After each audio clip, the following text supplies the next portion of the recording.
رجعنا لكم بعد الفطار. الفطار بصراحه النهارده كان عظيم جدا جدا في سما لانش برلينغتون. بيوتيفول.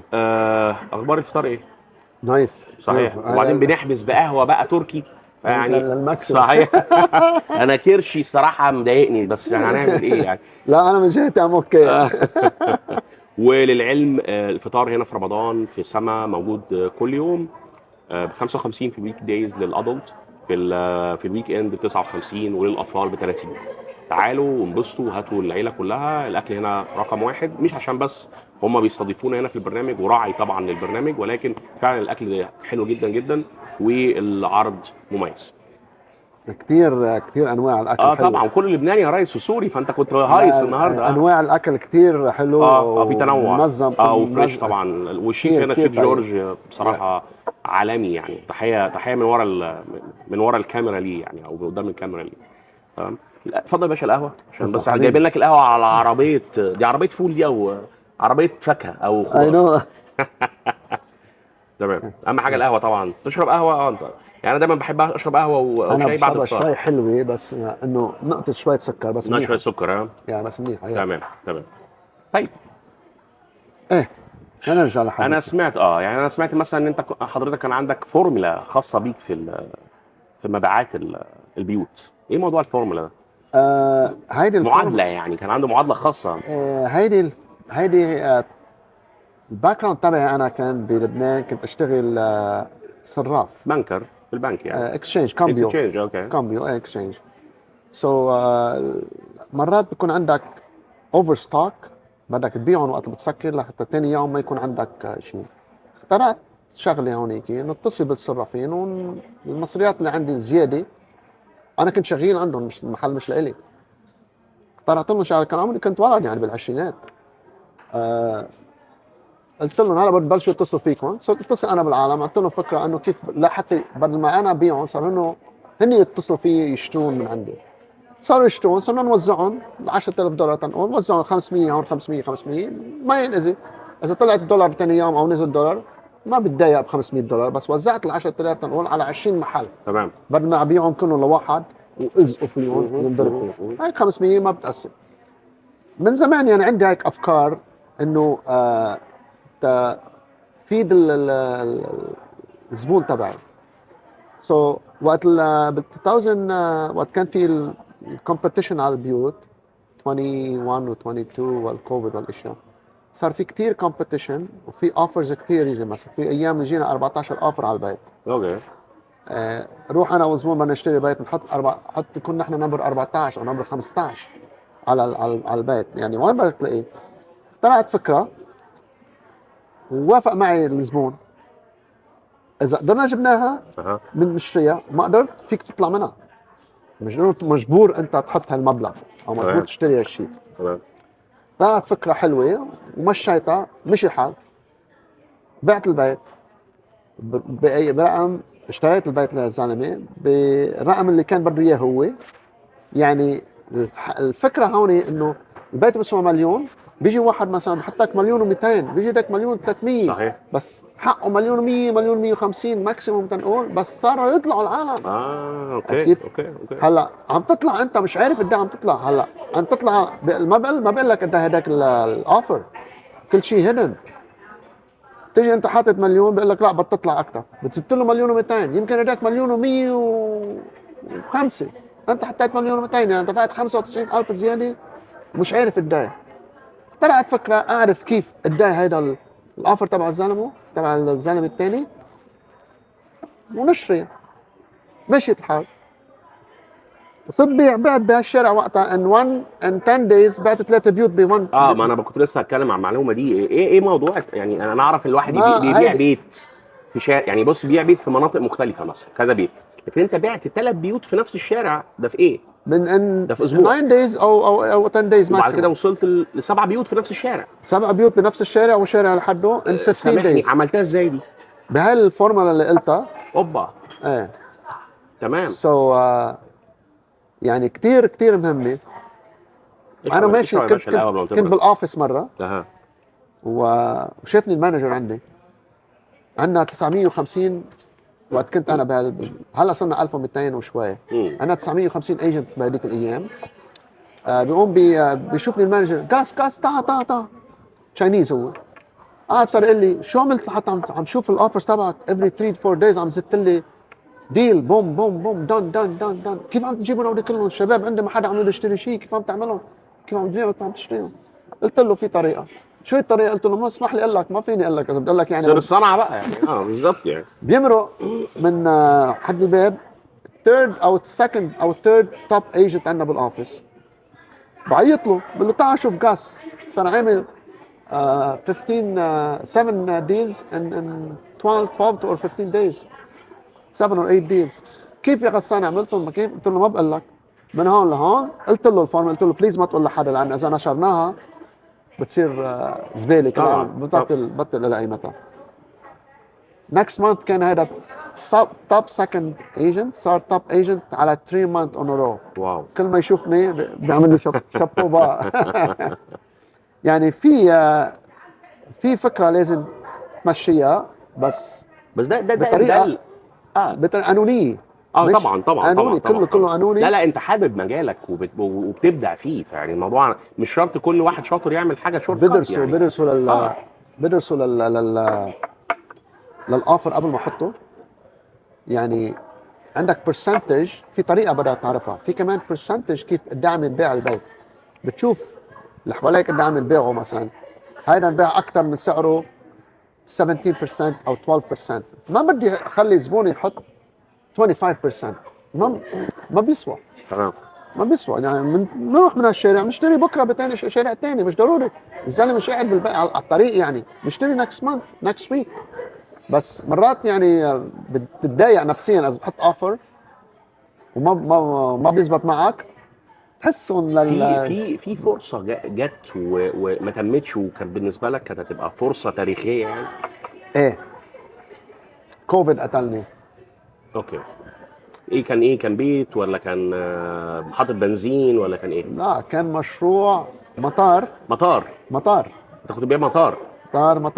هيدا برايفت. اوكي. بس مش رح نقول وين السيتي هن مستأجرينها من العالم. تمام. خلص الليس، ما عادش بدهم السيتي، ما عادش بدهم المطار، بدهم يشيلوه، بدهم يعمروا فيه شيء، او صار في بنايات حده وصار في ضجه وكذا. هو مطار صغير يعني، انه لوكال مش انترناشونال. على اساس جايبين انفستر من الخليج، جاي بتوين نوفمبر اجى ديل مهم باوروبا، راح اوروبا عمل الديل، خلص جانيوري بلش هيدي 2020. واجى الكوفيد، قال لي لا يخلص الكوفيد 2-3 بيجي، والكوفيد مات 2-3 طار من ايدي. اوكي. احنا كنا بنتكلم في يعني هيدا كناية عن 740 مليون دولار. واو. يعني 3/4 مليار. 3/4 مليار دولار كندي اكيد. يعني انت كان زمانك دلوقتي يعني خدت العموله بتاعتك ومش موجود معنا اصلا. لا والله الشرف يا حبيبي.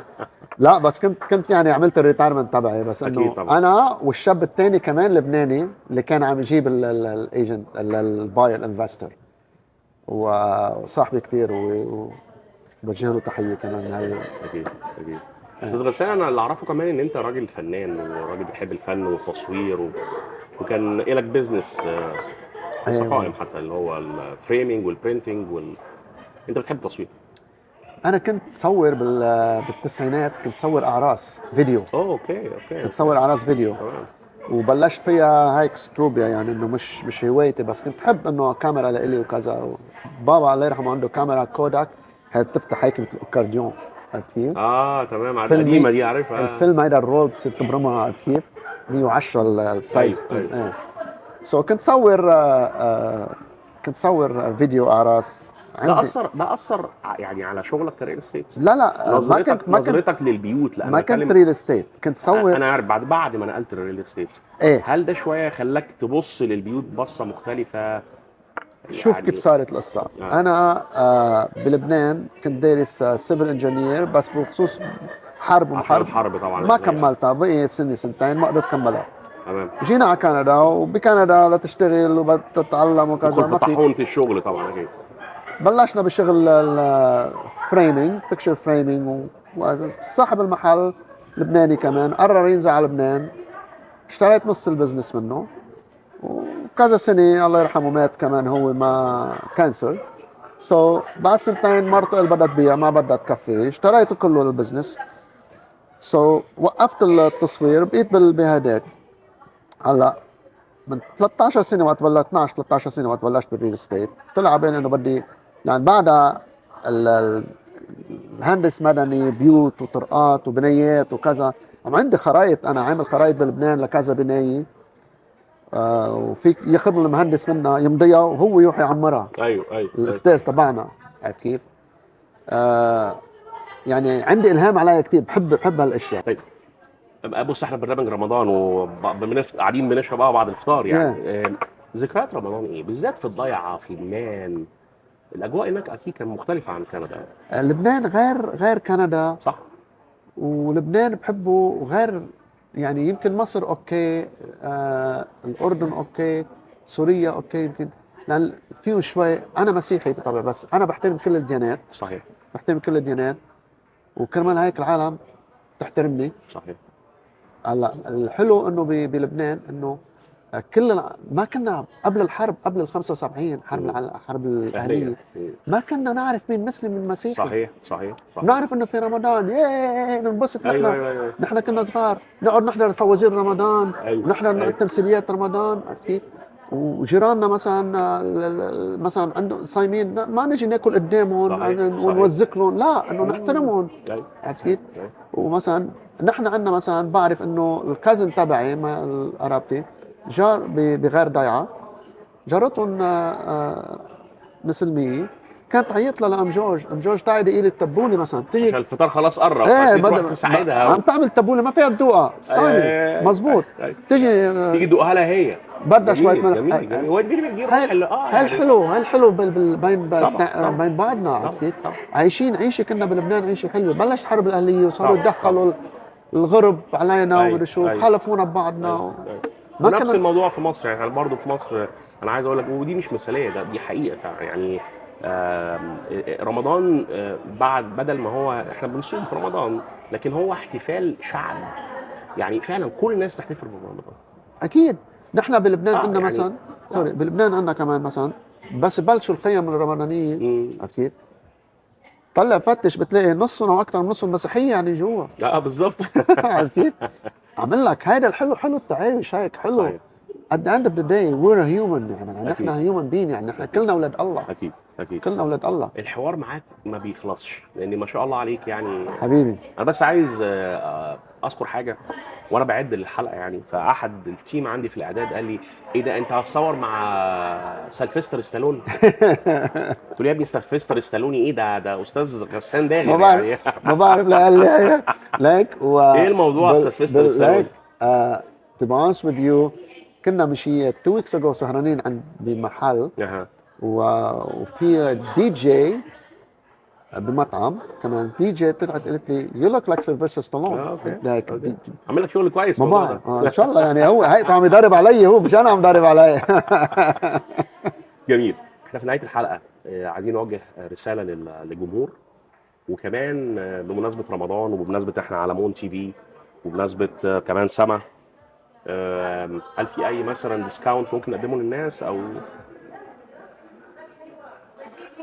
اكيد. بس نصيحه بيجيب لكم دايما الحصريات. نصيحه للي مش عم يشتري بيت وقادر يشتري. there's 3 words: buy and buy and buy. don't sell. تمام. ما تبيعش، بس تشتري. اذا فيك تشتري بتغنى. اذا انت مغنيت ابنك بده يغنى. صحيح. عرفت كيف؟ اشتري هلا، عرفت كيف؟ وورثهم لاولادك بعدين. مثل ما قلت best investment on earth is earth. صحيح. يعني اشتري اليوم بيت، زرك حالك شوي، بلا سهر وبلا دهر ومدري شو، زرك حالك. تاني بعد سنتين اشتري بيت تاني، جيب مورجج على البيت، ريفاينانس، اشتري بيت تاني. 3 سنين اشتري بيت ثالث، 4 سنين، 5 سنين اشتري بيت رابع. بصيروا 5 بيوت جارانتي مني، بصيروا 5 بيوت. congratulations you're a landlord. sit home and collect rent. That's ممتاز. it. ما تشتغل، تقعد بالبيت. ودي ميزه ان انت تروح لحد بجد اونست وحد خبير في المجال. يعني استاذ غسان مش بتاع شو خالص على فكره، راجل بيشتغل في صمت، راجل بيحقق ارقام، راجل يعني انا يعني بقول بس عايز اعمل حلقه مع نجم من نجوم الريل استيت، وفي اسامي كتير وفي ناس محترمه كتير يعني. اكتر من حد قال لي غسان داغر يا جماعه، طب انا شخصيا ما اعرفوش يعني. قال لا لا لا لا روح غسان داغر بس، لان انت هتنبسط من مجرد ما تعمل معاه انترفيو وتطلع بمعلومات. والنهارده احنا طلعنا معلومات كتير قيمه. وانا بدعوكم اي حد بيفكر يشتري بيت، اي حد بيفكر يبيع بيت، اي حد بيفكر عنده تساؤلات متردد، ارقام استاذ غسان داغر هتبقى موجوده في الكومنتات وفي كل البوستات، وكمان على البث المباشر. اتصلوا بيه واسالوا، وان شاء الله هو حاضر ليكم بالاجابات دايما. واحنا قلنا في خصم صح؟ في خصم اكيد، بس ما راح اقول قد ايه الخصم على طيب لا اللايف. اتصلوا وان شاء الله Yes. باذن الله يعني هتنبسطوا جدا. مجرد ما تجوا من مونتي في مونتي في طبعا راح يكون لكم خصم اكيد اكيد. 100%. تمام. وجود سيرفيس. ده شيء مفروغ منه يعني. السيرفيس موجوده، حتى في خصم او ما في خصم. صحيح سيم سيرفيس. صحيح. يعني بالنهايه انا ما فيني، انا هيدا مش اخذ مصاري كتير منه ما اعطي باد سيرفيس ويطلع الريبيتيشن عندي. لا طبعا لا بدي طبعا يكون لا طبعا. السيرفيس للكل ايكوال. تمام. احنا بس بنتكلم عشان في رمضان، وانت عارف دايما أكيد في أكيد. رمضان موسم وكده. شرفتني. شرف هل لي. في اي سؤال انا ما سالتوش، او احنا قطعنا كل حاجه بحثا؟ انا والله جاي لهون لاحكي مش بس عايزك توعدنا وعد بقى. انت عارف سوق الماركت، حضرتك عارف سوق الماركت طالع ونازل، ومن وقت للتاني بيبقى فيه متغيرات. فيا ريت توعدنا وتطل معانا دايما كده كل كوارتر، وتقول لنا ايه الجديد ايه الجديد في السوق، ونشتري نبيع الاخبار. النصايح دايما لما تيجي من حد متخصص بتبقى مهمه جدا للناس. فان شاء الله معانا باذن الله في حلقات تانية جديد باذن الله، واخبار العقارات ونشتري امتى ونبيع امتى اكيد مع مونتي في ومع استاذ غسان داغر. اتبسطت ان انا كنت معاكم النهارده ومع استاذ غسان داغر، وما تروحوش في اي حته لان كل اللي جاي اندهاش.